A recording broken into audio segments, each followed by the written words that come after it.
Now, from Nebraska's trusted news source, this is Channel 8 News at 5. Coming up on the news, Lincoln Public Schools on the search for more teachers as schools across the country struggle to find employees. Plus, if you're looking to make plans for the weekend, we have all the details of what's happening in the area. But first, after helping restore power in Florida, LES crews are back in Lincoln tonight. Good evening, everyone.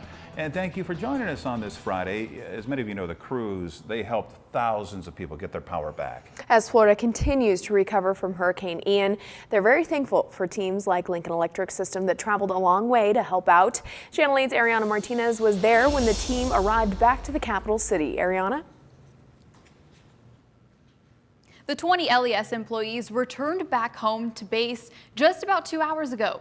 They shared how tired they were from both the drive and all the hard work that they put in, but put a smile on their face to know that their hard work helped so many turn the lights back on. Most of the crews, this was the first time they were put in a devastated area. Because of the conditions and where the power lines were, they didn't get to use the trucks as much as they normally would. Instead, they were physically climbing poles and restoring power. For a lot of them, it was. I've done this 20 plus years, and ice storms and tornadoes and stuff, but the first time I've seen the flooding like they had, it's like it brought the ocean in, it stayed there for a bit, and then, slowly went out. We were driving through 2-3 foot of water just to get to the job when we first got there. LES crews say that they were proud to help out and know that linemen from other states would do the same for us. Nelson shared that every time a neighborhood was able to flip the switch back on, they can hear cheering, and they were made sure that they showed their gratitude. Oh, I'm sure they worked very hard, but so many appreciative folks down in Florida. Thank you very much, Ariana, for our top story. And on the same topic now, we want to look at the aftermath of Hurricane Ian. More than 120 people have been confirmed dead across Florida and North Carolina. The search and rescue missions continue as residents face the daunting cleanup efforts ahead. ABC's Rena Roy has the very latest from Fort Myers. This was once a beautiful resort on the water in Fort Myers. This was a 2-queen kitchenette room. So you would have your beds here, this was the bathroom. Completely gutted now. Completely gutted.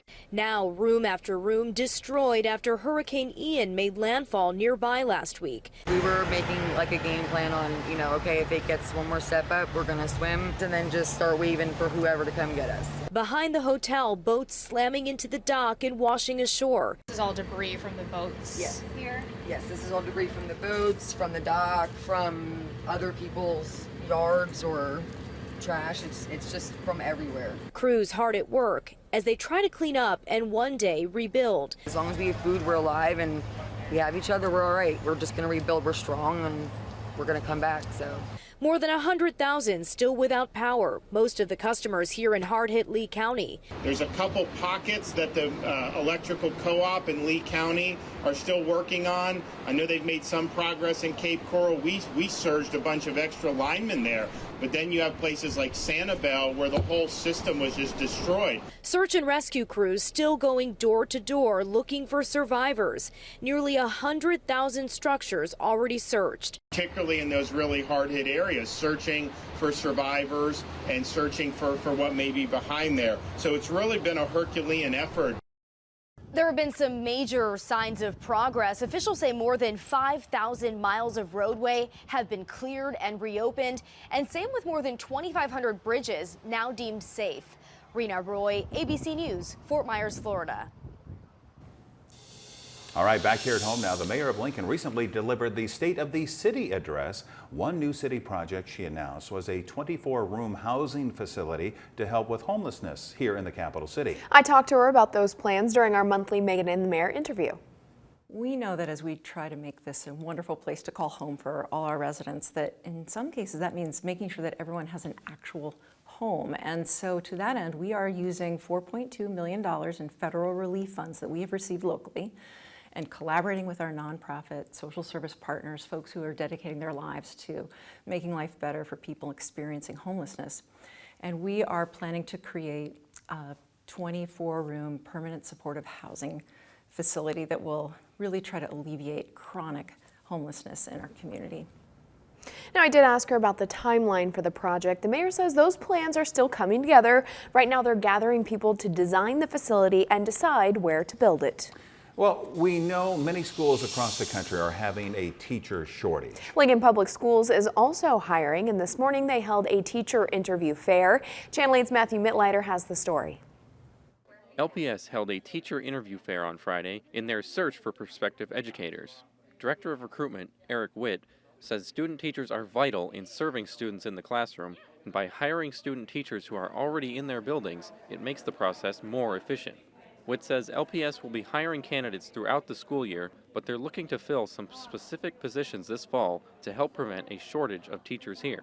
As we know, there's a shortage in teaching candidates across the United States, and so we really want to connect with the best candidates possible, lock them into positions so that they're able then to experience the remainder of their student teaching focused on continuing to improve their craft and know that they have a position in place. Witt says they're looking at the student teachers who have been working since the start of this school year in particular to get them set up with a job as soon as they graduate.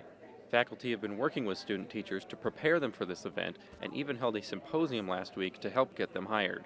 The symposium that we went to a few weeks ago was actually really helpful. They kind of talked about what we need to do to prepare for today, making sure that my resume was updated and ready to go. I have a family in education too, so I always grew up in that environment, and I've pretty much always wanted to be a teacher, yeah.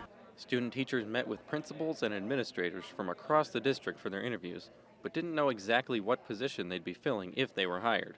One student teacher said she enjoys the mystery of not knowing exactly where she'll be working. I think it overall went pretty well. I was very nervous. To prepare for the interview, I talked a lot with my cooperating teacher about perhaps what questions they were going to ask me, wrote out some paragraphs to some hypothetical questions, practiced those a few times just to feel comfortable at them, like my elevator pitch of who am I and why am I here. LPS said this and future hiring events will help them to build a pipeline of future educators. Reporting in Lincoln, Matthew Mittleider, Channel 8 News. And LPS said they are the highest paying district in Nebraska, and that new teachers, like those student teachers with no experience and a bachelor's degree, can start with a salary of just over $47,000. All right, let's check in on this Friday night with Chief Meteorologist Rusty Dawkins. Here we are once again. It's a lot of people heading out to high school football games. Better bring a jacket. Yeah, we almost needed a jacket throughout much of the day. There was a chill in the air, but it felt awesome. It was just such a nice fall day. And now the game of the week, York versus Seward, kickoff at around 7 p.m. About 50 degrees. Wind will be out of the east-northeast at 4 miles per hour, so not much of a wind.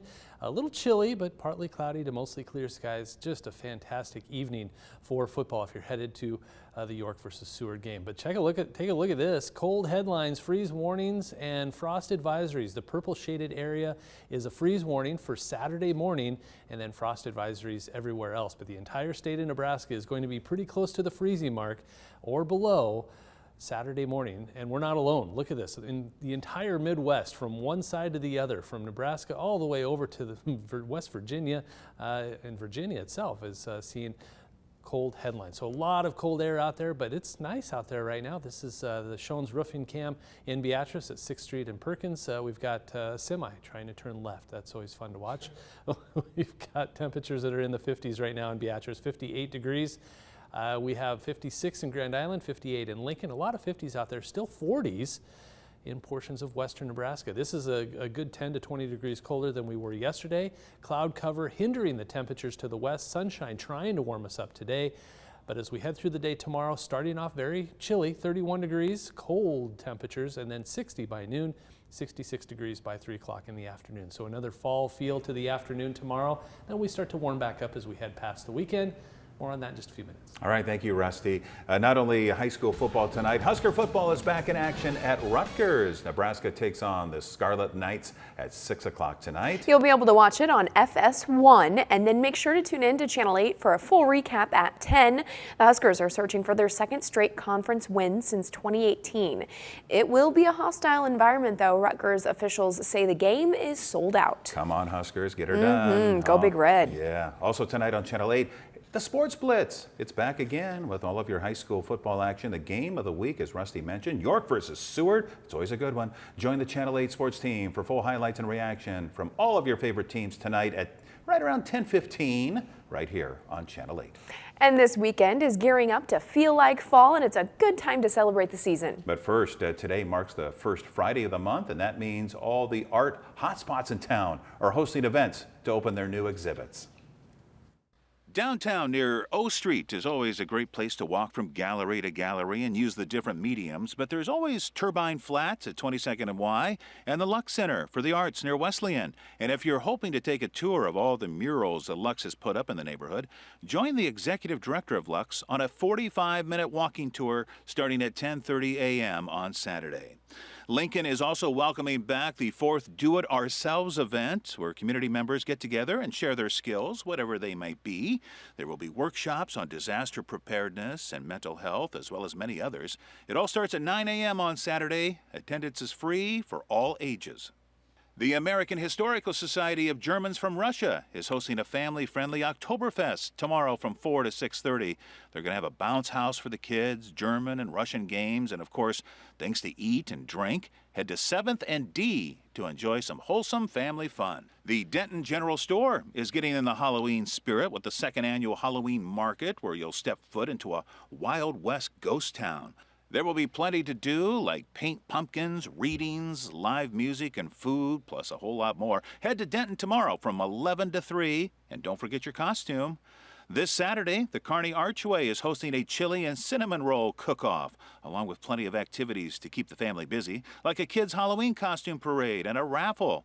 The contest runs from 4 to 8 p.m., and it's only $5 at the door. Kids 8 and under are free. And coming up, could former President Trump still have classified government documents? The Department of Justice thinks so. We'll have all the details in your full forecast after the break.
Now to the latest on the investigation into former President Trump's alleged improper handling of classified documents. Sources say the Department of Justice has made it clear to Trump's legal team they believe Trump is still holding onto classified government records. ABC's M. Nguyen has the latest. The Justice Department insisting former President Trump's attorneys return any outstanding classified materials, making clear ABC News sources say they don't believe Trump turned over all the government documents he took when he left office. Court filings show that despite the August 8th search of Trump's Mar-a-Lago home, the DOJ believes more records are still missing. A top lawyer in the Department of Justice's National Security Division, Jay Bratt, reached out directly to Trump's team, according to sources, a move that indicates a higher degree of certainty that Trump could still be holding on to presidential records. Trump continuing to blast the investigation as a witch hunt. You probably read and heard about the document hoax. Accusing federal investigators of being politically motivated, Trump says he's not surprised by the media attention on him or his Florida home. They are targeting me because they want to silence me, silence you, and silence our amazing Make America Great Again movement. In August, federal agents seized over 11,000 documents, including more than 100 they say were marked classified. Sources say it's not clear where the DOJ believes additional documents could be. Trump has traveled to his Bedminster, New Jersey golf club and Trump Tower in New York since leaving the White House. Trump's spokesperson called the investigation a hoax and charade, though did not deny the latest reports that Trump may still have classified government documents in his possession. M. Nguyen, ABC News, Washington. Now, your Storm Alert team forecast with Chief Meteorologist Rusty Dawkins. Well, ready or not, cold temperatures headed our way. Freeze warnings for almost the entire state, from Sheridan County, Garden County east, all the way to, well, Iowa. I mean, it's way over there. And this is all through Saturday morning. Here on the edges, though, where it might not be as cold, frost advisories for much of the Panhandle and southwestern and south central Nebraska into portions of Kansas. But overall, it's going to be a cold night. If you have tender vegetation, if you want to keep your garden going, not a bad idea. Cover them up. They should be fine because it'll be cold for 3 or 4 hours and then we'll warm up, and it's going to be a nice day, and we're not expecting any more freezing temperatures for a while. Outside right now, Penner Bathing Solution in Aurora, look at all that sunshine. Gorgeous, 54 degrees. I mean, it's got a fall feel to the day today. It was just a little chilly almost, a light jacket maybe, but overall it was very comfortable. 57 in Omaha, 58 in Lincoln, and a little cooler where there's more cloud cover in Kearney at 47 degrees. But this is still colder, obviously colder than we were yesterday. But tomorrow it'll probably be the reverse of this. We'll probably be 10 or 15 degrees warmer than we were today. So slice the state in half and you've got clouds and cooler temperatures to the east, sunshine and cool-ish temperatures from Grand Island, Lincoln, Omaha, O'Neill, and Sioux City, thanks in part to a high pressure system. That cold air will stick around through late tonight into early tomorrow morning, and then it gets kind of pushed out of our hair. 8 a.m. still cold, but then the high pressure moves off to the east enough that we'll see the return flow and warmer temperatures. Not a whole lot going on here on Stormcast, just a few clouds. That's about it. By Sunday morning, 6 a.m., high pressure continues to move out. But early tomorrow morning, we're talking about temperatures pretty close to, if not below, the freezing mark for a few hours. So 30 in Lincoln, 31 degrees in Norfolk, 29 in Hebron. So upper 20s, lower 30s. And then we'll look at this. It's like the sun is rising. Look at all that yellow. Temperatures in the 60s from one side of the state to the other. This could be a top 10 day. Well, we'll say top 20 because we're starting off so cold, but boy, fall, temperatures in the 60s, really a nice day tomorrow. So tonight we'll drop to around 30, 31 degrees, maybe the upper 20s in some spots. Southwest wind at 5 to 10, maybe 15 miles per hour. It's 31 degrees, mostly clear. We have that freeze warning in place. Southwest wind at 5 to 10 miles per hour. And then as we head into tomorrow, a lot of sixes out there, 60 degrees, between 65 and maybe a few 70s out there, but I think it'll not yet. We'll get back to the 70s as we head towards the second half of the weekend, but 66, mostly sunny, warming back up. That southwest wind picking up a little bit at 10 to 20 miles per hour. 7-day forecast has a lot of 70s in it. So after we go from a freeze and temperatures in the lower 30s, maybe the upper 20s, to 80 just a couple of days later. 66 Saturday, 75 and 77 Sunday and Monday, mostly sunny skies. A chance for some storms late Tuesday into Wednesday morning, and then showers possible on Wednesday. 60s after that. That cold front will knock us down a little bit, get us back to that fall feel. Middle 60s as we head towards Friday and next weekend.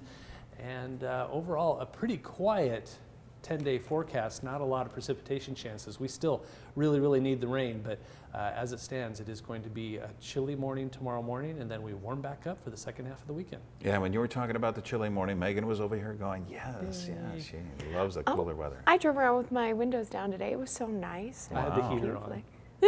You turned your furnace on? No, I in saw my your car. tweet. Yeah, Oh, okay. in my I car. don't know if you saw, but Rusty I did. tweeted, I will not turn the furnace. Yeah, I will not turn the furnace on. I will not turn the furnace on. We haven't either, so. We had another way. But all right, thank you very much, Rusty. Not a great day on Wall Street today. The Dow falling 630 points. NASDAQ is down 421. S&P losing just over 100 points. Here are your numbers. You're watching Channel 8, Nebraska's trusted news source.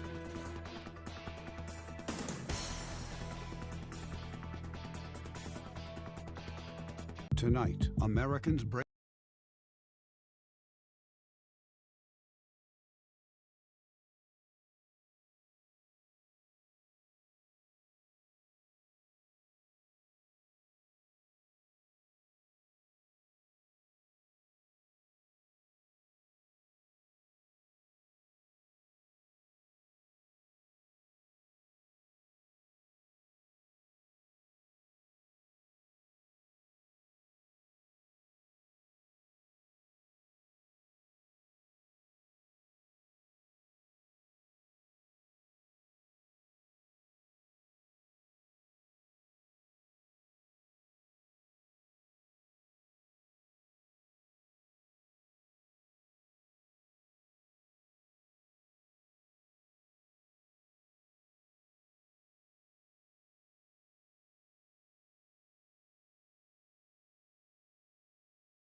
Finally tonight, a coyote named Wile E. causes mischief at a California middle school, but he's not the one to blame for an explosion at a Florida high school. Cole Higgins has more in tonight's Take a Look at This.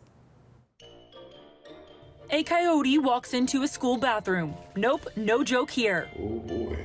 A coyote was caught on camera hiding in a bathroom stall at a California middle school. Staffers nicknamed the animal Wile E as a nod to the infamous cartoon character after spotting the coyote several times off campus in recent weeks. The Riverside County Department of Animal Services says this week school staff discovered the canine on campus and frightened it into the unusual hiding spot. It's not exactly the behavior you would expect from the big dog on campus. The Animal Services officer who took this video successfully lassoed the male coyote and released it into its more natural habitat away from the school. See you later, man. Graduating now from middle school to high school, this Florida high school's annual homecoming bonfire started off with a literal bang. And we can't blame this one on Wiley. The Bay County Sheriff's deputy who lit the bonfire has done so for the last 7 years of the 50-year tradition. And while the sheriff's office still doesn't know what caused the explosion, the sheriff is assuring everyone the department is officially out of the bonfire business. No one was injured in the explosion, according to police and school officials. For Take a Look at This, I'm Cole Higgins. Well, that's a bonfire they're going to be talking about for a while. You just have to be careful, right? My goodness. All right, let's talk about the weather once again. Friday night and the weekend is here. A lot of plans. Rusty? Going to be cold early tomorrow morning. Cold enough that we have freeze warnings in place for much of the state. Temperatures in Lincoln around 31 with that freeze warning. And then the high, though, we warm up nicely. 66 degrees for the high tomorrow. Mostly sunny. Southwest wind at 10 to 20 miles per hour. And back into the 70s Sunday and Monday, even 80 by Tuesday. Then another cold front rolls through, gives us a rain chance and cooler temperatures for the second half of next week. All right. Thank you, Rusty. And thank you all for joining us. World News is next. We'll see you back here at 6 o'clock. With the Channel 8 News mobile app, you'll be the first to know. Get alerts about breaking news and weather, all in the palm of your hand. We only do one thing at Comfort Made Mattress Factory, handcraft the highest quality mattress possible. It's backed by a lifetime comfort guarantee. Come see us.